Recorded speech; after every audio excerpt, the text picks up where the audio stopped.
vous dis, mon peuple périt parce qu'il lui manque de la connaissance, vous me répondez? C'est trop facile. Est-ce que vous connaissez au moins ce passage? Mon peuple périt parce qu'il lui manque de la connaissance. Osée 4, 6. Non, mais on nous l'a tellement rabâché depuis des années dans l'Église. On nous dit que le peuple de Dieu périt à cause de quoi? Le manque de connaissance, oui ou non? On va aujourd'hui un peu, comment dire? Ce message, ce passage a été tellement utilisé que on en perd l'essence même. Et Dieu nous a aimés à un point que on ne réalise pas encore. Osée 4, 6, mon peuple périt parce qu'il lui manque de la connaissance. Ça a souvent été une arme pour justifier toute forme d'enseignement bizarre parfois. Et on met sur le dos du peuple beaucoup de culpabilité. On est d'accord? On va regarder le passage d'Osée dans l'Ancien Testament. Osée 4, 6. Mais avant ça, on va lire un petit peu avant, version Louis II, et après on va lire dans la version du Semeur. Pour que nos yeux s'ouvrent. On va déconstruire un peu des processus d'endoctrinement qu'il y a eu dans l'Église. Je le dis clairement. Osée, Osée, c'est après Daniel et avant Joël. Ce sont les livres qu'on ne va pas beaucoup lire. Mais est-ce que vous connaissez l'histoire d'Osée? Déjà, Osée, c'était un roi, un prophète, un sacrificateur. C'est les trois catégories que j'ai utilisées dans l'Ancien Testament. Roi, prophète, sacrificateur. Osée, il était dans quelle catégorie? Prophète. On a un point pour prophète après, qui dit autre chose. Roi. On a un roi, un prophète. Après, personne ne sait. Faut pas hésiter. Vous pouvez faire des recherches, hein. On est entre nous, hein. Tape Osée dans la Bible. Par qui le livre d'Osée a été écrit? Bon, des fois, ça n'aide pas quand on cherche qui a écrit le livre. C'est pas forcément celui dont on parle. Osée. Bon, on va pas faire le suspense durer longtemps. C'était un prophète dans la Bible. Tu confonds avec Osias, le roi. Osée, prophète. Et vous savez ce que Dieu a demandé à Osée de faire? Quelque chose qui paraît mais complètement fou. Il a demandé à Osée d'épouser une prostituée. Gomère. Ah, ça remonte un peu. Osée est ce prophète à qui Dieu a demandé de prendre une prostituée. À cause de quoi? De la prostitution de son peuple, pour qu'Osée puisse comprendre et donner le message. Et Osée va épouser Gomère. Il va la sortir de la prostitution. Ils vont avoir des enfants ensemble, mais elle va retourner à la prostitution. Et Dieu va lui dire, va la récupérer. Tout ça, c'est une image de quoi? Encore de Christ et l'Église. L'Église était cette prostituée qui s'éloignait de Dieu. Christ est venu, il l'a lavée, il l'a nettoyée, il l'a mise bien. Et parfois dans l'Église, il y en a qui retournent. Mais Jésus va toujours retourner te chercher tant que tu ne le renies pas. Et Osée est ce prophète qu'il a vécu. Et dans Osée 4, il est écrit au verset 1er, « Écoutez la parole de l'Éternel, enfants d'Israël, car l'Éternel a un procès avec les habitants du pays, parce qu'il n'y a point de vérité, point de miséricorde, point de connaissance de Dieu dans le pays. Il n'y a que parjure et mensonge, assassinat, vol et adultère. On use de violence, on commet meurtre sur meurtre. C'est pourquoi le pays sera dans le deuil. Tous ceux qui l'habitent seront languissants, et avec eux les bêtes des champs et les oiseaux du ciel. Même les poissons de la mer disparaîtront, mais que nul ne conteste, que nul ne se livre aux reproches, car ton peuple est comme ceux qui disputent avec les sacrificateurs. Tu tomberas de jour, le prophète avec toi tombera de nuit, et je détruirai ta mère, Mon peuple est détruit parce qu'il lui manque la connaissance. Puisque tu as rejeté la connaissance, je te rejetterai, et tu seras dépouillé de mon sacerdoce. Puisque tu as oublié la loi de ton Dieu, j'oublierai aussi tes enfants. Point. On se remet dans le contexte. Et quand tu lis comme ça dans la version de Louis II, tu te dis, waouh, Dieu est en colère contre qui? Contre le peuple. Il fait des reproches à qui? Au peuple. Pourquoi? Il n'y a pas de question piège, hein, c'est ce qu'on vient de lire, hein. Parce qu'ils ne connaissent pas la parole de Dieu. On va lire la version maintenant Louis II. C'est pour ça que c'est intéressant de pouvoir déconstruire certains mythes qu'on a créés dans l'Église. En version Louis II, version du semeur, c'était pour voir si tu suivais. Bah, j'entends tout, hein. Donc, dans la version du semeur, il est écrit, vous les Israélites, écoutez la parole que vous adresse l'Éternel, car l'Éternel est en procès avec les habitants de ce pays. La vérité a disparu dans le pays, il n'y a plus d'amour, on n'y connaît pas Dieu. On n'y voit que parjure et tromperie. Le crime, le vol et l'adultère se multiplient. La violence s'étend. Les meurtres s'ajoutent aux meurtres. C'est pourquoi le pays passera par le deuil et tous ses habitants dépériront jusqu'aux bêtes sauvages et aux oiseaux du ciel. Les poissons de la mer disparaîtront aussi. Mais que nul ne conteste, que nul ne fasse de reproche, car c'est contre vous, prêtres, que je suis en procès. En plein jour, vous trébucherez, les prophètes eux-mêmes trébucheront, de nuit en votre compagnie, et je réduirai au silence Israël, votre mère. Oui, mon peuple périt faute de connaissance, parce que vous, les prêtres, vous avez rejeté la connaissance, je vous rejetterai, et vous ne serez plus mes prêtres, vous avez oublié la loi de votre Dieu, moi aussi à mon tour, j'oublierai vos enfants. Amen. Alors à qui Dieu fait des reproches? Aux sacrificateurs, à ceux qui ont la charge d'enseigner le peuple. Donc, quand tu entends mon peuple périt parce qu'il lui manque de la connaissance et qu'on t'accuse de ne pas assez lire ta Bible, de ne pas assez prier, de ne pas assez écouter les messages, de ne pas assez faire, on te met de la culpabilité, ce qui va entraîner que tu vas encore moins avoir envie de lire la Bible. Au final, en utilisant Osée 4.6, sache que c'est une manipulation. Parce que c'est pas compliqué, hein, de prendre plusieurs versions pour vérifier. Parce que la Bible a été traduite, il y a eu des erreurs, ça a été traduit. Ça, c'est donné à tout le monde aujourd'hui avec Internet. Tu trouves plusieurs versions. Et donc, de rester sur une version qui met l'accent sur le peuple et non sur les responsables de l'enseignement, c'est quelque part dissimuler la vérité déjà. C'est mentir. Et ce n'est pas aimer. Parce que Dieu reproche que le peuple n'a pas d'amour. Il n'y a plus d'amour. Il ne connaît pas Dieu. La vérité a disparu. La responsabilité du prêtre, du sacrificateur, du pasteur, du prophète, c'est quoi? Annoncer la vérité au peuple pour l'enseigner. Et si tu prends le temps de lire le livre d'Osée, ou même juste après, Osée 4 toujours, tu verras à quel niveau d'adultère, de prostitution les enfants de Dieu étaient réduits. Il y avait ce qu'on appelle, quand Dieu parle d'adultère ou de prostitution dans la Bible de ses enfants, c'est qu'ils vont vers d'autres dieux. Ils vont adorer d'autres dieux. Et Dieu leur reproche même d'aller adorer des morceaux de bois, des statues en bois, et de chercher d'autres dieux et de rentrer dans le système perverti des autres religions. Parce qu'il y avait aussi, là, c'était tous les sacrificateurs, les prophètes, ceux qui avaient été oints, choisis de Dieu, qui s'adonnaient à la prostitution sacrée. C'était quoi? C'est que dans certains temples, certaines idoles, il y avait des prostituées sacrées. Ça veut dire que tu avais des relations avec elles, soi-disant pour te rapprocher des dieux. Donc c'était tout un système dans lequel les enfants de Dieu s'étaient perdus. Et c'est de là que Dieu a dit, mon peuple périt faute de connaissance, parce que vous, les prêtres, vous avez rejeté la connaissance. Ce n'est pas parce que le peuple a rejeté Dieu, mais c'est parce qu'on lui a enseigné n'importe quoi. Et ça, ce n'est pas l'amour de Dieu. L'amour de Dieu s'enseigne. Jusqu'à aujourd'hui, ce que tu dois enseigner, ce que l'on doit enseigner, c'est la vérité. On ne peut pas enseigner ce qui nous fait plaisir. Il est tellement plus facile de dire aux gens, mais au fait, aujourd'hui, ça ne va pas pour toi parce que tu lis pas ta Bible. Tu manques de connaissances.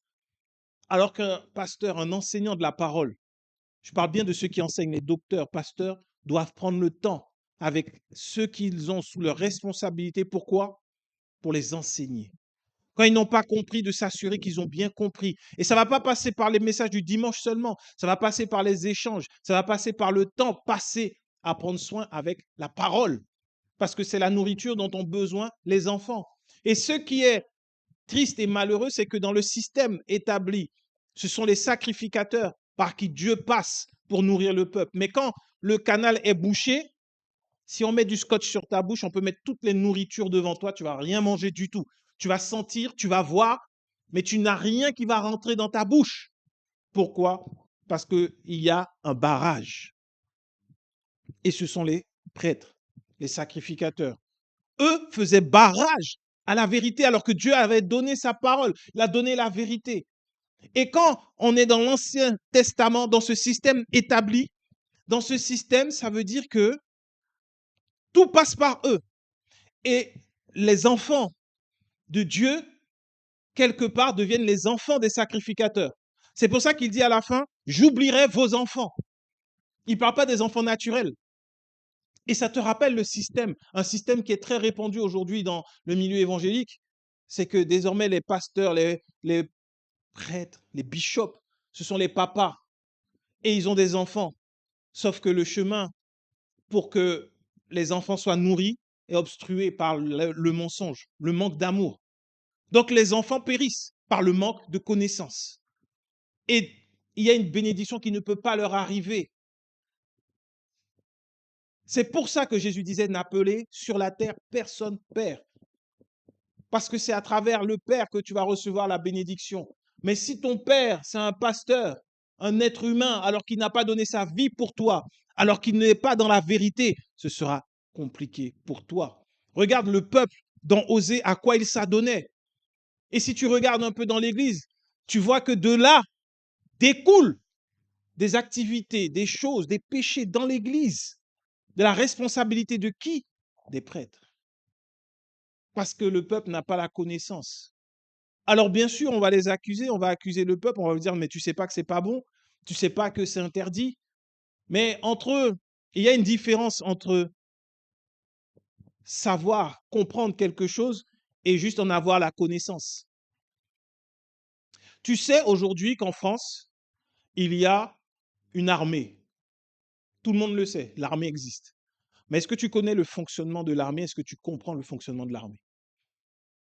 Est-ce que tu sais comment fonctionne réellement l'armée? Moi, je ne sais pas. Je sais que l'armée existe. Je sais qu'il y a air, terre, mer. Après, je ne sais pas s'il y a montagne, je ne sais pas s'il y a forêt, mais il y a armée de terre, de mer. Et si l'armée de la montagne, je ne sais pas s'il y a l'armée de l'espace. On ne sait pas. Il faut qu'on nous enseigne pour comprendre. Aujourd'hui, pour aller dans un exemple plus proche, la police. Est-ce que tu connais tous les services de la police? Est-ce que tu connais toutes les brigades? Il y a des brigades, on ne sait même pas que ça existe. On ne sait pas pourquoi, parce qu'on n'est pas enseigné dessus. On en a une connaissance. Alors c'est facile de dire aux gens, ne pêche pas, ne fais pas, c'est interdit. Mais est-ce que tu l'as enseigné? Est-ce que tu sais? Et ce qui fait que beaucoup de jeunes, surtout, ne tiennent pas avec Dieu parce qu'ils sont à un âge quand on est jeune, on veut comprendre les choses. Mais si on te dit juste, non, c'est interdit, c'est la Bible qui le veut, tu n'as pas enseigné. Tu mets une occasion de péché devant l'enfant. La Bible dit, tu fais pas. Ah oui, tu sais que tout ce qu'on va t'interdire de faire, à cause de la nature humaine, c'est ce que tu auras envie de faire. Là, si je veux vous fatiguer tous, pendant que je prêche ça, je vous dis, maintenant, j'interdis à quiconque de se gratter.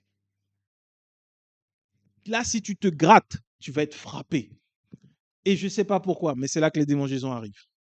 C'est là que tu sens, ah, j'ai envie de gratter un peu derrière le cou, j'ai envie de gratter ma cuisse. C'est là que tu sens, il y a quelque chose, c'est la chair qui est en opposition avec Dieu. Je dis, j'interdis maintenant de tourner la tête à gauche ou à droite. Tu n'auras qu'une seule envie, c'est regarder à gauche ou à droite. Mais bon, tu peux regarder à gauche, à droite. Tu peux te gratter aussi si ça te gratte, n'hésite pas, parce que c'est une blague. Mais c'est comme ça qu'on fait qu'un peuple à qui on pense soi-disant enseigner, on fait un peuple qui devient pécheur. Parce qu'enseigner, c'est pas juste dire non, ne fais pas, c'est pas bien, il faut marcher dans la purification, dans la sanctification, dans la sainteté, ne vole pas, explique pourquoi. Enseigne pourquoi. Et c'est là que quand tu prends le temps d'écouter, il faut prendre le temps des fois quand tu entends des messages. Des fois, il y a des gens qui pensent bien faire. Avec leur niveau de connaissance, ils te partagent des messages. Écoute ce qui est dit. Tu verras que souvent, ça reste en surface. On ne va pas dans la profondeur de la parole. On ne va pas voir au fond ce qu'il y a. C'est dommage. C'est du fast-food. Tu vas dans une chaîne de fast-food, tu manges, quand tu en sors, tu as faim. Alors que la parole, c'est une nourriture consistante. Tu ne peux pas encore avoir faim quand tu sors.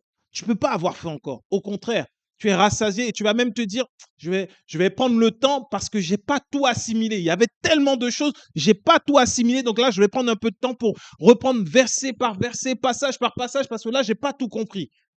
C'est ce qu'on doit susciter, c'est ce que le dimanche, tu dois avoir en fait. Quand tu sors de là, tu vas dire, il y a un truc là, j'ai entendu, j'ai saisi, il faut que j'aille chercher, il faut que j'aille voir. C'est ce que faisaient les chrétiens de Béret. Ils n'acceptaient pas juste qu'on leur dise, ah, et puis ils disaient, ah oui, bon, c'est bon. Non, ils allaient chercher encore. La parole, tu cherches dedans. Et Dieu va te révéler les choses. Quand tu ne sais pas, tu poses des questions quand tu as de véritables enseignants de la parole. Ou entre frères et sœurs, on peut s'édifier. Ah oui, j'ai compris ça la dernière fois. Est-ce que toi, tu avais compris ça? On s'édifie. Et l'Esprit de Dieu est là, car là où deux ou trois sont assemblés en son nom, il est au milieu. Et on peut s'échanger, on peut parler. Au lieu de rester, de parler de la dernière élimination qu'il y a pu avoir dans Danse avec les stars. Par exemple, je sais qu'il y a des gens qui regardent ça. J'ai des enfants, donc c'est pas interdit, hein. Non, je dis tout de suite, c'est pas un péché, c'est pas interdit. Non, parce qu'après, à force, on vit avec la culpabilité et puis on devient des personnes bizarres. Et c'est comme ça qu'après un moment, ça craque et puis tous les interdits remontent. C'est pas interdit. Cherche Dieu. Laisse-le te conduire, laisse-le te guider. C'est pas une mauvaise chose si tu regardes un film, Danse avec les stars ou le match de foot ce soir. C'est pas interdit. Dieu n'est pas contre ça. Par contre, marcher dans la sainteté, dans la sanctification, c'est quoi? C'est savoir que je suis enfant de Dieu et qu'il y a des choses qui ne sont pas de ma nature et que je ne peux pas faire parce que ça devient contre nature. Le jour où tu vois un poisson sortir de l'eau, commencer à marcher et à dire, moi, je veux acheter une maison, là, tu peux te dire, il y a un problème. C'est contre nature. C'est pareil. Un chrétien qui commence dehors, qui va dehors et qui commence à faire de l'adultère, pécher, mentir, voler, c'est contre nature. C'est aussi bizarre qu'un chat qui commence à voler. Tout simplement parce que ce n'est plus ta nature. Tu es devenu enfant de Dieu. C'est ça, la sanctification. Mais on ne l'explique pas assez. Et Dieu, dans son amour, lui, il a renversé ce système. Parce que là, on voit que dans Osée, les prêtres, les sacrificateurs n'ont pas fait le travail. Et c'est pour ça que Jésus est venu. C'est pour ça qu'il est venu. Il est venu pour une chose, une mission. Regardons Jean 17, Jean chapitre 17 du verset 1er au verset 19, dans la version du semeur. C'est Jésus qui parle et qui fait sa prière sacerdotale.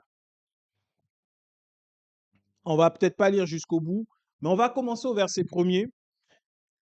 Il est écrit, après avoir ainsi parlé, Jésus leva les yeux au ciel et dit, mon Père, l'heure est venue, fais éclater la gloire de ton Fils pour qu'à son tour, le Fils fasse éclater ta gloire. En effet, tu lui as donné autorité sur l'humanité entière afin qu'il donne la vie éternelle à tous ceux que tu lui as donnés. Or, la vie éternelle consiste à te connaître, toi, le Dieu unique et véritable, à celui que tu as envoyé, Jésus-Christ. J'ai fait connaître ta gloire sur la terre en accomplissant l'œuvre que tu m'avais confiée. Et maintenant, Père, revêt-moi de gloire en ta présence. Donne-moi cette gloire que j'avais déjà auprès de toi avant les origines du monde. Je t'ai fait connaître aux hommes que tu as pris du monde pour me les donner. Ils t'appartenaient, tu me les as donnés et ils ont gardé ta parole. Maintenant, ils savent que tout ce que tu m'as donné vient de toi, car je leur ai transmis fidèlement le message que tu m'avais confié. Ils l'ont reçu aussi, ont-ils reconnu avec certitude que je suis venu d'auprès de toi, et ils ont cru que c'est toi qui m'as envoyé. Je te prie pour eux, Je ne te prie pas pour le reste des hommes, mais pour ceux que tu m'as donnés parce qu'ils t'appartiennent, car tout ce qui est à moi t'appartient, comme tout ce qui est à toi m'appartient. Ma gloire rayonne en eux. Bientôt, je ne serai plus dans le pouvoir, je ne serai plus dans le monde, car je vais à toi, mais eux, ils vont rester dans le monde. Père Saint, garde-les par le pouvoir de ton nom, celui que tu m'as donné, pour qu'ils soient comme nous le sommes. Point. Pour qu'ils soient comme nous le sommes. Ce qui est intéressant, c'est pour qu'ils soient un comme nous sommes un. Ce qui est intéressant au début, c'est que Jésus a dit quoi? La vie éternelle, au verset 3, consiste à te connaître. La vie. La vie éternelle consiste à connaître qui? Dieu. Mais le connaître comment? Par Jésus. Et le connaître en tant que quoi pour nous? En tant que Père. Parce qu'il commence la prière en disant, Père, mon Père, l'heure est venue. Dans l'Ancien Testament, ils n'ont pas fait connaître Dieu au peuple. C'est pour ça que le peuple est allé vers d'autres dieux. La responsabilité des sacrificateurs, et c'est là que Dieu dit serviteur méchant en fait. Sans cela que c'est ne pas aimer son prochain. Sans cela que c'est être mauvais. En fait, Dieu n'est pas méchant. Ce n'est pas une épée que tu as au-dessus de ta tête de servir Dieu. Dieu veut se révéler à toi en tant que ton Père et il veut qu'en retour, tu le fasses connaître autour de toi comme étant le Père. C'est tout. Est-ce que là, tu as besoin d'avoir toute la connaissance? Non, tu as besoin d'avoir une relation avec Dieu. Et c'est pour ça que Dieu nous aime. Jésus disait, Dieu a tant aimé le monde qu'il a donné son Fils afin que quiconque croit en lui ne périsse point, mais qu'il ait la vie éternelle. Et il révèle plus tard que la vie éternelle, c'est de le connaître, de connaître Dieu le Père. Si tu veux vivre ce qu'il y a dans la vie éternelle, la santé, la joie, le bonheur, la paix, le repos, il te faut connaître qui? Dieu le Père. Et c'est ça, tout simplement. Quand tu connais Dieu, ça va passer par une relation avec lui. Ça ne passe pas par une relation avec ton pasteur. Ça ne peut pas passer par une relation avec ton église. Ça ne peut pas passer par des relations avec des frères et des sœurs seulement. La question qu'il faut se poser, est-ce que j'ai reçu l'amour de Dieu au point où si demain je me retrouve sans église, sans amis, sans personne autour de moi, je sais qu'il est là et je demeure fidèle, attaché à lui. Ce que j'ai pu voir, c'est que beaucoup, quand ils avaient des pays d'origine où ils étaient à l'église, ils étaient responsables dans l'église, ils faisaient beaucoup de choses parce que c'est que ça qu'ils avaient connu. Et ils ont voyagé, ils ont cherché à avoir une meilleure vie. Ils ont quitté leur petit village, ils ont quitté leur pays, ils ont quitté leurs proches et ils sont venus, se sont retrouvés seuls dans les grandes villes occidentales. Et quelques années après, il n'y a plus d'église, il n'y a plus d'église, il n'y a plus de chrétiens. Parce que la chrétienté était pour lui une coutume, une tradition. Dieu ne veut pas que tu sois dans une tradition avec lui. Il veut une relation. Si demain tu pars en Alaska, là où il n'y a personne, que tu continues d'être chrétien, que tu continues de l'adorer, que tu continues de le chercher, que tu continues de prier, au fait. Si demain tu te retrouves seul, éloigné de ta famille, et que tu partes en voyage, et que ce soit dans une ville de débauche, que tu continues d'être chrétien. C'est ça. Quand tu connais Dieu, tu as la vie éternelle. Ce n'est pas dire, oui, bon, je suis chrétien, je vais à l'église. Ça, c'est de la religiosité. Tu es religieux. Parce que le jour où il n'y a pas l'église, tu fais quoi? Ceux qui ont quitté leur village, ils ont découvert, parce qu'ils sont arrivés ne connaissant pas d'église, n'ayant pas d'endroit, ils ont découvert que c'est pas la même chose qu'au village. Les églises sont modernes ici. C'est pas le même. Les gens sont. C'est trop loin. Tout le monde ne te connaît pas. Et puis, si tu es absent un dimanche, on ne le voit pas. On ne sait pas qui va venir te reprocher quoi que ce soit. Et quand tu découvres la joie du premier dimanche à la maison, sans aller à l'église, sans te réveiller tôt, tu as envie de rester dedans. Tu n'as pas envie de retourner encore. Hein. Tu dis, bon, je retourne le dimanche d'après et puis tu restes encore. Tu te rends compte que le dimanche matin, c'est le meilleur jour pour la grasse matinée. Comme par hasard, c'est là que tu dors le mieux. De toute la semaine, tu peux dormir. Et le dimanche matin, c'est là que tu dors bien. C'est là que tu dis, ah, vraiment là, pourquoi je dois me réveiller pour aller à l'église? J'étais bien dans le lit, au chaud, je ne dois pas travailler, je peux même me réveiller à 11 heures. Et c'est ça qui fait que beaucoup sont éloignés de Dieu parce qu'ils étaient dans une relation de surface. C'est ça l'hypocrisie. C'est pas des gens qui vont mentir. Non, l'hypocrisie, c'est quand c'est pas sincère au final. Et c'est pas volontaire parce que on peut pas incriminer quelqu'un qui ne va plus à l'église à cause de ça. Dieu dit bien, mon peuple périt parce qu'il lui manque de la connaissance à cause des prêtres. Si dès le plus jeune âge de la foi de quelqu'un, tu lui enseignes Dieu et que tu le pousses à avoir une relation personnelle avec Dieu par les enseignements, à vouloir connaître ce Dieu d'amour, ce Père d'amour, alors tu es en paix. Parce que tu sais que la personne parte, qu'elle revienne, qu'elle aille à gauche, à droite, elle est enfant de Dieu. C'est devenu sa nature. De la même manière que tant que tu as tes papiers, quand tu es né dans un pays, tu peux aller dans un autre pays, tu seras toujours français. Tu peux aller dans un pays, tu peux aller en Chine, tu seras français. Tu vas aller en Russie, tu seras français. Tu vas aller au Mexique, tu seras français. Tu vas aller au Canada, tu vas rester français. Si tu ne veux plus être français, tu dois être naturalisé. Et tu peux renoncer à la nationalité si tu veux. Pareil. C'est pour ça. Et c'est à nous que s'adresse la parole quand Dieu dit qu'il va renier celui qui le renie. Mais celui qui le renie, c'est celui qui l'a connu et qui dit, moi, je ne veux plus. Pas celui qui ne l'a pas connu. Et c'est là qu'on peut réaliser tout l'amour de Dieu, en fait. Parce que tant qu'ils sont là en surface et qu'ils ne l'ont pas encore connu, même ceux qui ont commencé dans l'église, qui ont pu être pasteurs, qui ont pu avoir de grandes églises, qui ont pu faire beaucoup de choses et qui sont repartis, comme on dit, des rétrogrades. Mais tant qu'ils n'ont pas connu Dieu, Dieu n'a pas fini avec eux parce qu'ils ne l'ont pas renié. Mais si toi qui as reçu la grâce, qui as expérimenté l'amour de Dieu, qui vis l'amour de Dieu, demain tu te lèves, tu dis, moi je n'en veux plus, là tu l'as renié. Et là, il ne peut rien faire. Tu rejettes la nationalité. Mais tant que tu es là et que tu as juste une carte de séjour, que tu ne sais pas, tu as une carte de séjour, tu es là dans le pays, tu aimes bien le pays, tu respectes les lois du pays, mais tu n'es toujours pas quelqu'un du pays. Le jour où ta carte de séjour s'arrête, tu deviens illégal dans le pays. Il y en a qui sont enfants de Dieu avec carte de séjour et non pas avec la pièce d'identité. Parce qu'il leur manque quoi? La connaissance. Ça va te paraître bizarre, mais il y a des personnes qui ont une carte de séjour depuis 20, 30, 50 ans parce qu'on leur a jamais dit qu'ils pouvaient se naturaliser. Ça fait un peu gros, tu dis quand même, on parle de ça et tout. Ouais, mais il y en a qui certainement ne savent pas et qui restent comme ça et qui font les démarches chaque année.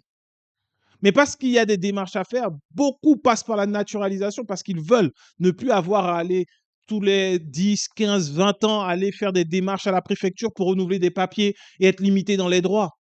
C'est pareil. Un enfant de Dieu qui n'est pas pleinement dans l'adoption de Dieu par Jésus-Christ, alors il ne va pas vivre pleinement les bienfaits d'être enfant de Dieu.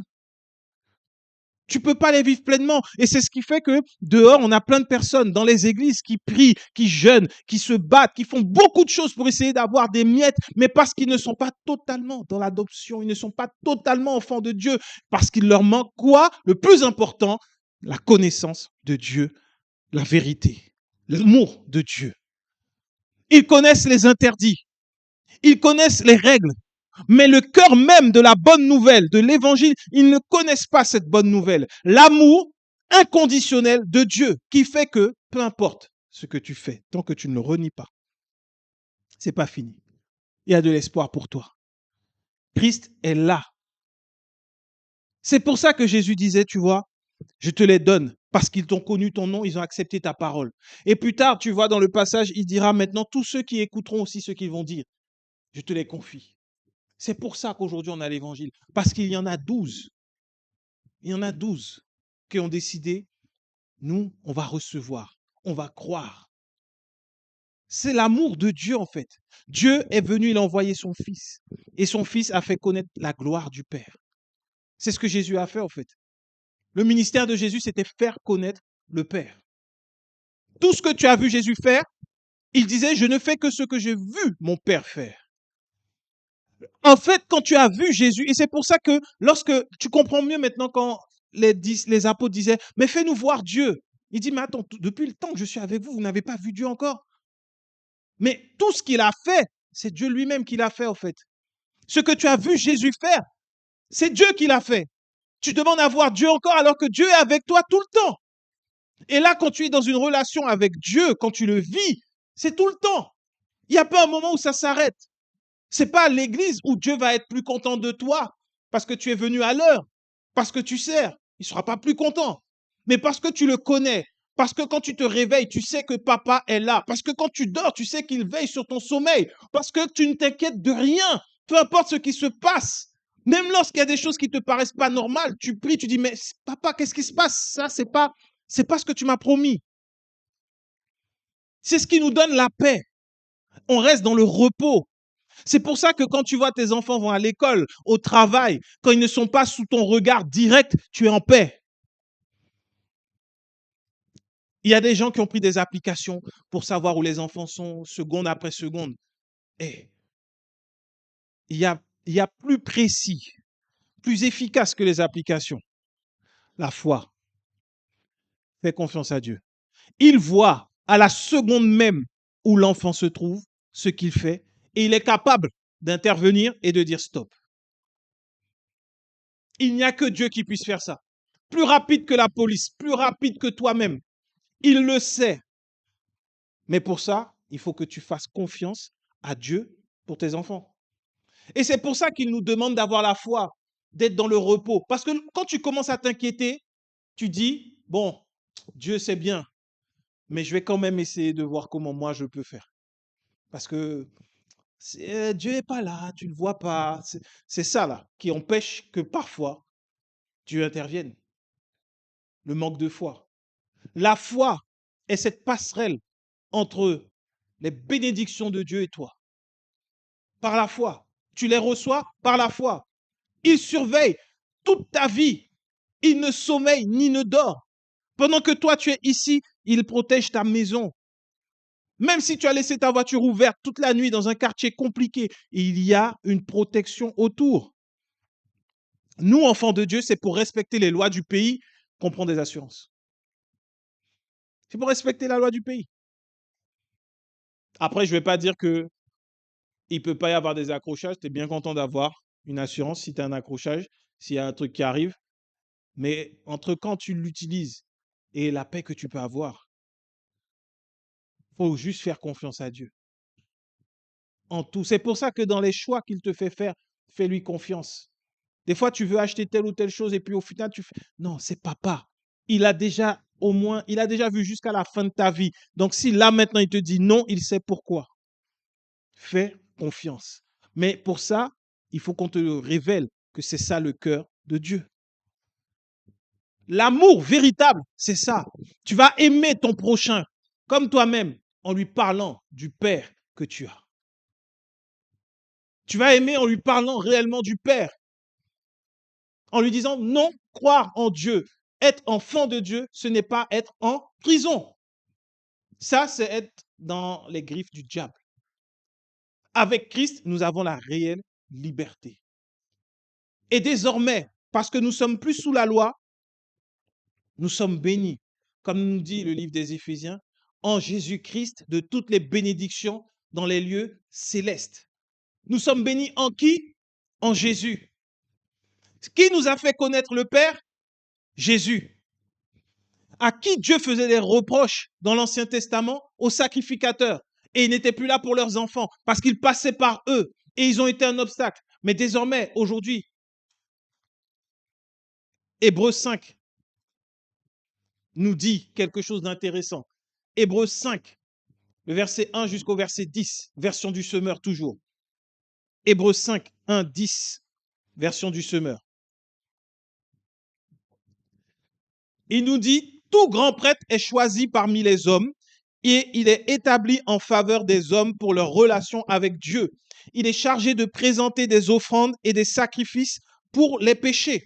Il peut avoir de la compréhension pour ceux qui sont dans l'ignorance et qui s'égarent parce qu'il est lui aussi exposé à la faiblesse. À cause de cette faiblesse, il doit offrir des sacrifices, non seulement pour les péchés du peuple, mais aussi de la même manière pour les siens.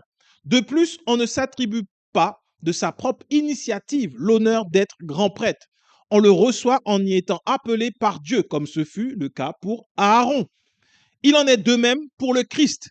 Ce n'est pas lui qui s'est attribué de son propre chef l'honneur de devenir grand prêtre, mais c'est Dieu qui lui a déclaré: tu es mon fils. Aujourd'hui, je fais de toi mon enfant. Et dans un autre passage, tu es prêtre pour toujours dans la ligne de Melchisédek. Ainsi, au cours de sa vie sur terre, Jésus, avec de grands cris et des larmes, a présenté des prières et des supplications à celui qui pouvait le sauver de la mort, et il a été exaucé à cause de sa soumission à Dieu. Bien qu'étant fils de Dieu, il a appris l'obéissance par tout ce qu'il a souffert. Et c'est parce qu'il a été ainsi amené à la perfection qu'il est devenu, pour tous ceux qui lui obéissent, l'auteur d'un salut éternel. Dieu en effet l'a déclaré grand prêtre dans la ligne de Melchisédek. Nous sommes bénis à cause de qui? Jésus. Pourquoi? Parce qu'il est grand prêtre ou sacrificateur établi selon l'ordre de Melchisédek. Donc là, on va retourner sur le principe même de la grâce. Dans Osée 4,6, à cause de vous, prêtres, mon peuple périt parce qu'il lui manque de la connaissance. Il n'y a plus de vérité, plus d'amour. Jésus, lui, il est venu et il est mort à cause du peuple pour qu'il ait quoi? La connaissance, l'amour, la vérité. Il a dit: je suis le chemin, la vérité et la vie. Et aujourd'hui, dans l'Église, établi comme souverain sacrificateur, c'est qui? C'est Jésus. Il est établi comme grand prêtre. Ça veut dire que désormais, Dieu ne nous bénit plus par l'ancienne alliance, par le pasteur, mais il nous bénit par Jésus. Il nous bénit par Jésus uniquement. Il ne passe plus par un sacrificateur. Et si derrière, il y en a d'autres qui sont établis, qui sont pasteurs, qui sont sacrificateurs, qui sont prophètes, autres, ils sont établis où? En Jésus. Et ils ont la responsabilité de transmettre ce que Jésus lui-même donne. Voilà pourquoi le message doit venir de Jésus et non pas de ton envie. Tu ne dois pas dire aux gens ce que tu as envie qu'ils comprennent ou qu'ils deviennent pour toi. Tu dis la vérité. Et qu'est-ce que Jésus a dit? Il a fait connaître Dieu. Il a fait connaître la gloire de Dieu. Il a fait connaître la vérité. Il a fait connaître l'amour de Dieu. Voilà ce qu'il faut faire connaître. Est-ce que Jésus, à un moment, dans sa prière sacerdotale, a dit: je leur ai fait connaître les 12 principes de la prospérité selon la loi? Est-ce qu'il a dit: je leur ai fait connaître comment devenir riche par l'influence? Est-ce que Jésus a dit à un moment: je leur ai expliqué les clés du mariage réussi? Est-ce qu'à un moment donné, Jésus est venu comment dominer, régner et devenir un grand dans le monde par Jésus?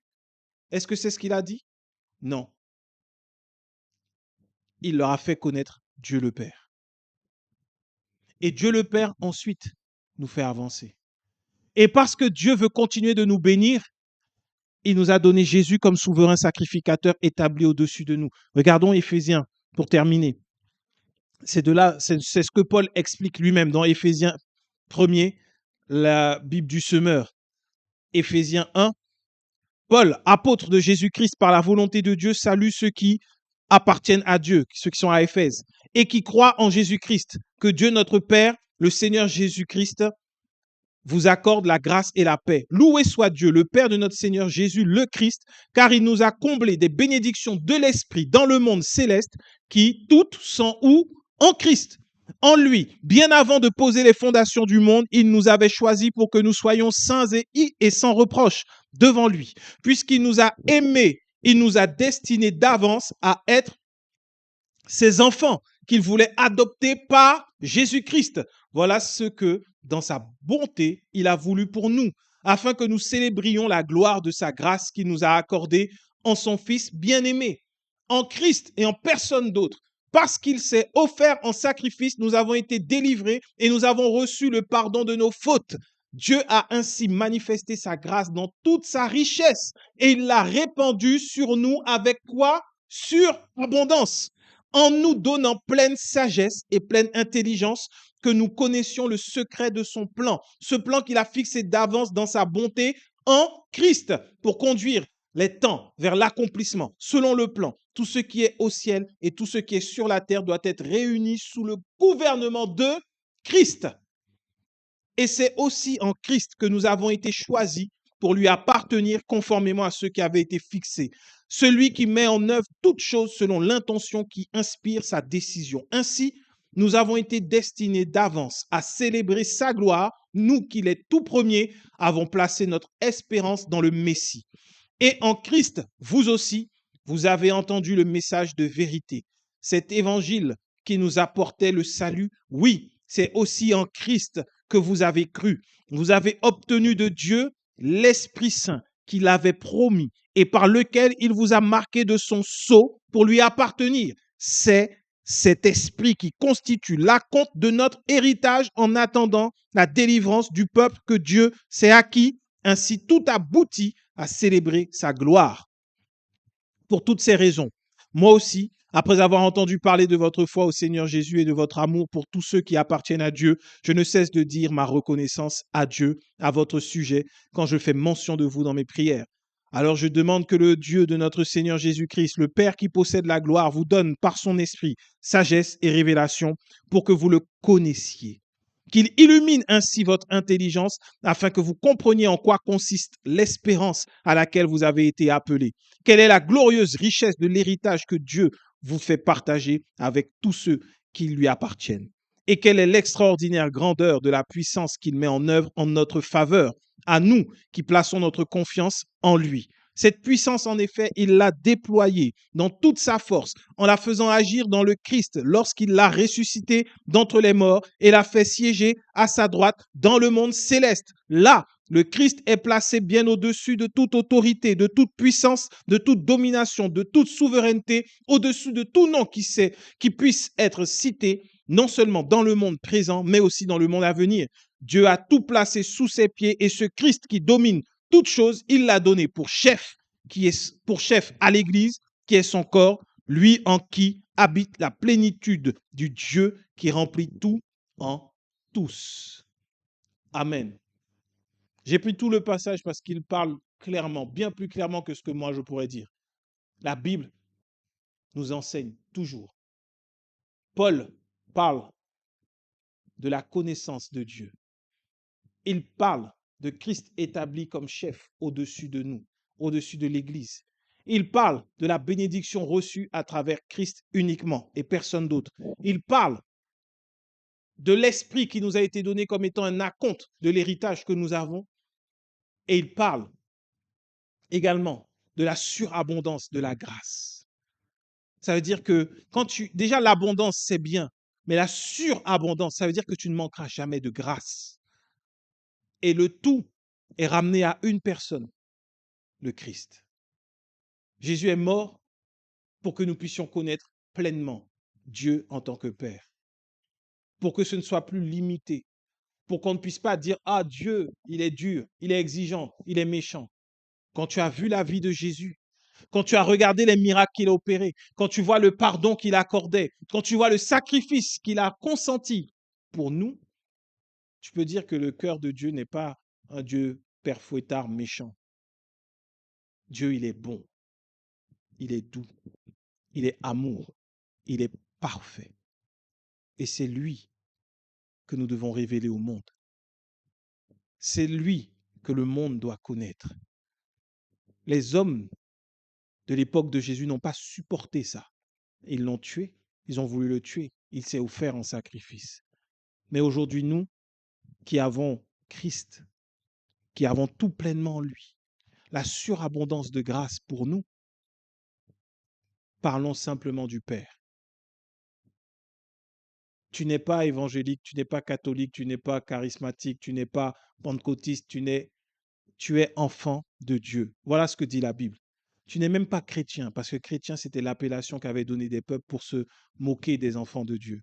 C'était péjoratif. Aujourd'hui, on dit les chrétiens, les chrétiens. Je ne suis pas chrétien. Je suis enfant de Dieu. Voilà ce que tu dois dire. Je suis enfant de Dieu. Ce n'est pas une religion. Ce n'est pas une religion. Et celui qui veut découvrir mon papa, qui s'assied, je lui parlerai de sa bonté et de sa fidélité. Amen.